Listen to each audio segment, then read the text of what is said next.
शुक्लांबरधरं विष्णुं शशिवर्णं चतुर्भुजं प्रसन्नवदनं ध्यायेत् सर्वविघ्नोपशान्तये। गुरुर्ब्रह्मा गुरुर्विष्णुः गुरुर्देवो महेश्वरः गुरुसाक्षात् परब्रह्म तस्मै श्रीगुरवे नमः। ज्ञानानन्दमयं निर्मलं स्फटिकाकृतिम् आधारं सर्वविद्यानां हयग्रीवमुपास्महे। हयग्रीव हयग्रीव శ్రీ విశ్వావసునామ సంవత్సర ఈ సంవత్సరం విశ్వావసునామ సంవత్సరం నూతనంగా మార్చి 30వ తారీఖు నుంచి మొదలుకొని విశ్వావసు నామ సంవత్సరం మొదలవుతుంది. ఈ సంవత్సరం రాజు సేనాధిపతి అర్ఘ్యాధిపతి రవి అయి ఉన్నాడు.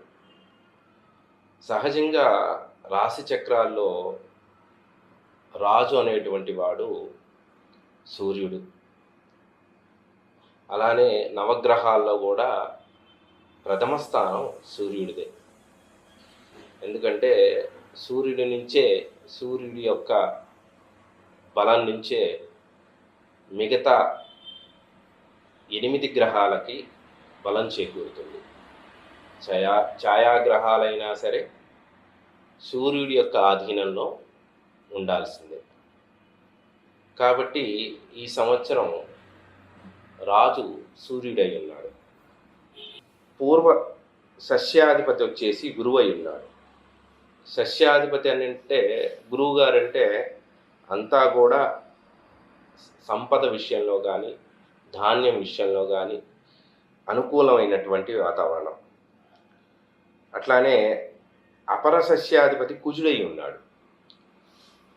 ఈ కుజుడు మామూలుగా సహజ రాశి చక్రంలో ఉగాది సమయానికి నీచ స్థానంలో ఉండటం వల్ల కొద్దిగా ఉత్తరాయణ కాలంలో ఏదైతే విశ్వావసునామ సంవత్సరం మొదలైనటువంటి ఉత్తరాయణ కాలంలో కొద్దిగా అధిక ఎండలు, వర్షపాతం తక్కువ ఉండకపోవడం, కాస్త వర్షాకాలంలో అపారమైన వర్షం కురవటం, దీనివల్ల కొద్దిగా ధాన్యం వద్ద ఇబ్బంది పడతారు. అట్లానే రసాధిపతి శని ఉన్నాడు. అలానే నీరసాధిపతి బుధుడై ఉన్నాడు అన్నమాట. ఈ నవనాయకుల్లో 6 పాపులు, 3 శువులు. ద్వాదశ రాశుల్లోకి వచ్చేటప్పటికి మేషరాశి మొదలుకొని మేషం, వృషభ, మిథునం, కర్కాటకం, సింహం, కన్య, తుల, వృశ్చిక, ధనస్సు, మకర, కుంభ, మీనాల నుంచి నవగ్రహాల్లో ఏ స్థితిలో ఉగాది సమయానికి ఈ విశ్వావసునామ సంవత్సరం మొదలుకుని ఎలా ఉంటుంది అనేటువంటిది వివరిద్దాం. రాశి చక్రంలో పెద్ద గ్రహాలంటే బృహస్పతి, శని, ఛాయాగ్రహాలైనటువంటి రాహుకేతువులు. ఇవి మార్చి 29 మొదలుకొని సాయంకాలం నుంచి శని సంచారం మీనరాశిలో మొదలవుతుంది. అటులనే ఉగాది సమయానికి బృహస్పతి మిథున రాశిలో మృగశిర నక్షత్రంలో వృషభ రాశిలో ఉంటారు. మే 10వ తారీఖుకి మిథున రాశిలోకి సంచారం జరుగుతుంది, మే 10 తర్వాత. అట్లానే రాహువు మే 18వ తారీఖు కుంభరాశిలోను, కేతువు సింహరాశిలోను మే 18కి సంచారం జరుగుతుంది. ఉగాది సమయానికి ఈ సంవత్సరం చంద్రుడితో మొదలుకొని అన్ని గ్రహాలు కూడా మేషాత్తు మీనరాశిలో 6 గ్రహాలు మీనరాశిలో ఉంటున్నాయి. కాబట్టి ఇందులో కొన్ని రాసులకి శుభత్వాన్ని ఇస్తూ కొన్ని రాసులకి కొద్దిగా అవయోగాన్ని, అంటే కొద్దిగా అశుభాన్ని ఇస్తూ చేస్తున్నాయి. పూర్తిగా కాదు, కొద్దిగా మాత్రమే. కాబట్టి ఇందులో ఏ ఏ రాసులకి ఈ సంవత్సరం అద్భుతంగా ఉంది, ఏ ఏ రాసులకి మధ్యమంగా ఉంది, ఏ ఏ రాసులకి కాస్త అధమ స్థితిలో ఉన్నది అనే దాన్ని మనం వివరిస్తాం. ఇక ఈ విశ్వావసునామ సంవత్సరం కర్కాటక రాశి వారికి ఫలితాలు. ఆదాయం 8, వ్యయం 2, రాజ్యపూజ్యం 7, అవమానం 3. ఈ రాశి వారికి బృహస్పతి మే 10 తర్వాత నుండి 12వ స్థానంలో, వ్యయ స్థానంలో ఉండటం, మిథున రాశిలో సంచారం చేయటం, రజతమూర్తిగా ఉన్నాడు. శని సంవత్సరమంతా భాగ్యస్థానంలో భాగ్యమందు రజతమూర్తిగా ఉన్నాడు. సౌభాగ్యకరమైనటువంటి ఫలితాల్ని శని సంచారం జరుగుతోంది. అట్లానే రాహుకేతువులు, రాహు వరుసగా మే 18 తర్వాత నుంచి అష్టమ స్థానంలోను, కేతువు ద్వితీయ స్థానంలోను తామ్రమూర్తిగా సామాన్య సౌఖ్యాన్ని ఇస్తూ ఈ సంవత్సరం విశ్వావసు సంవత్సరం నడుస్తుంది. వీరికి అన్ని రంగాల్లోనూ విజయం, ఆదాయం, కొత్త ఉద్యోగం అలాంటి వాటి విషయాల్లో కాస్త బాగుంటుంది, ఇబ్బంది ఏమీ కాదు. ఆన్లైన్ వ్యాపారాలు చేసేటువంటి విషయాల్లో కాస్త మేలు జరుగుతుంది. విద్యార్థులకి మాత్రం కాస్త కొంచెం మనం శ్రద్ధ పెడితేనే విద్య వస్తుంది. మనం శ్రద్ధ పెట్టకపోతే కర్కాటక రాశి వారికి పిల్లలకి కొంచెం మన బుద్ధి పెట్టాలి. తలకైని పుస్తకంలో పెట్టడం అంటే బట్టి పట్టడం అని కాదు, బుద్ధి ఆ యొక్క ఏదైతే విద్యలో ఉండేటువంటి జ్ఞానాన్ని ఆర్జితం చేయడంలో సరి అయినటువంటి ఏకాగ్రతని, చిత్తాన్ని నిలపడం చెయ్యాలి. కాబట్టి అశ్రద్ధ చేస్తే దానివల్ల కాస్త విద్యార్థులలో లోపం వచ్చే అవకాశాలు ఉంటాయి. కాబట్టి ఈ సంవత్సరం ప్రత్యేకించి విద్యార్థుల విషయంలో కాస్త శుభాశుభంలో మధ్యమంగా అనే ఉంది. అధిక మన్ననలు, ప్రేమ సంబంధమైనటువంటి విషయాల్లో దృఢపడి చాలా బలంగా ఉంటుంది.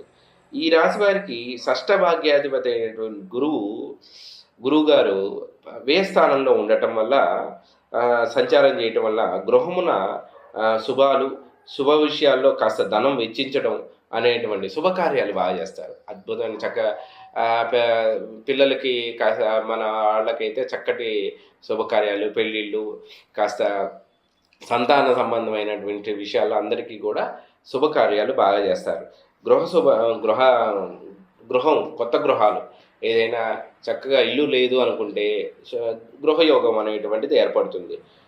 అట్లనే ధనం వెచ్చించడంలో అంత చక్కగా శుభకార్యాలకే ఏ కొత్త శుభకార్యంలో దానికి డబ్బు బాగా ఖర్చు పెడుతూ ఉంటారు. అలానే ఆరోగ్య విషయంలో కాస్త శ్రద్ధ చాలా మంచిది.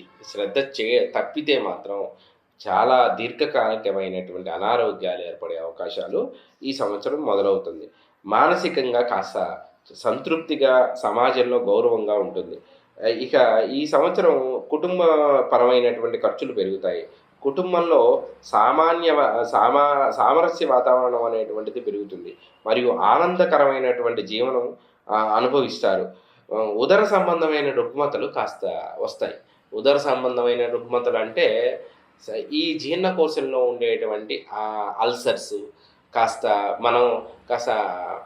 బయట పదార్థాలు వీటిని తినటం వల్ల అల్సర్స్, గ్యాస్ట్రిక్ ప్రాబ్లమ్స్, అలానే ఎలర్జీ ప్రాబ్లమ్స్, అట్లానే లోపల అజీర్ణం సంబంధించి డైజెషన్ సరిగ్గా కాకపోవడం, షుగర్ పెరగడం, దానివల్ల కూడా డైజెషన్ కాకపోవడం, ఇన్సులిన్ తీసుకోవడం, ఇట్లాంటివన్నీ కూడా ఈ సంవత్సరం కర్కాటక రాశి కాస్త ఎక్కువగా కనపడుతున్నాయి. అట్లానే గృహ విషయాల్లో కాస్త అత్తమామల విషయాల్లో, కొత్తగా నూతన వధువుల అత్తమామల విషయాల్లో కాస్త జాగ్రత్తగా ఉండి వారితో ఆచితూచి వ్యవహరిస్తే చాలా మంచిది. అట్లానే ఈ అక్టోబర్ కాలంలో బృహస్పతి కర్కాటక రాశిలోకి ప్రవేశించడం వల్ల విద్యార్థులకి చక్కటి విద్య, ధనం, సంతానం, వైవాహిక జీవితంలో, వ్యాపారంలో మంచి అదృష్టం కూడా వచ్చేటువంటి అవకాశం ఉంటుంది. కాస్త అలానే దైవారాధన, అలానే బ్రాహ్మణులకి చక్కగా భక్తితో పూజనం చేయడం, గురువుల్ని సేవించడం ఇవన్నీ కూడా చక్కగా వస్తాయి. దాన ధర్మాలు చేయడం, సౌఖ్యం వంటి మరిన్ని సత్ఫలితాలు వస్తాయి. డిసెంబర్‌లో కాస్త విపరీతమైనటువంటి ఈ సంవత్సరం కర్కాటక రాశి వారికి చలి ఎక్కువగా ఉండటం, విపరీతంగా త్రోట్‌కి సంబంధించి, గొంతుకు సంబంధించి బాగా ఇబ్బందులు రావటం, కాస్త ఎక్కువ లంగ్స్ నుంచి త్రోట్‌కి సంబంధించి ఇన్ఫెక్షన్స్ బాగా ఉండి శ్వాసకోశ సంబంధమైన ఇబ్బందులు బాగా ఎక్కువగా ఇబ్బంది పడుతూ ఉంటారు డిసెంబర్ కాలానికి. కాస్త కాస్త వాటి విషయంలో కాస్త జాగ్రత్తగా ఉండాలి. భాగ్యస్థానంలో శని సంచారం చేయటం వల్ల ఈ సంవత్సరం కాస్త ఒత్తిళ్ళు, అలసత్వం కాస్త ఎక్కువగా ఉంటుంది.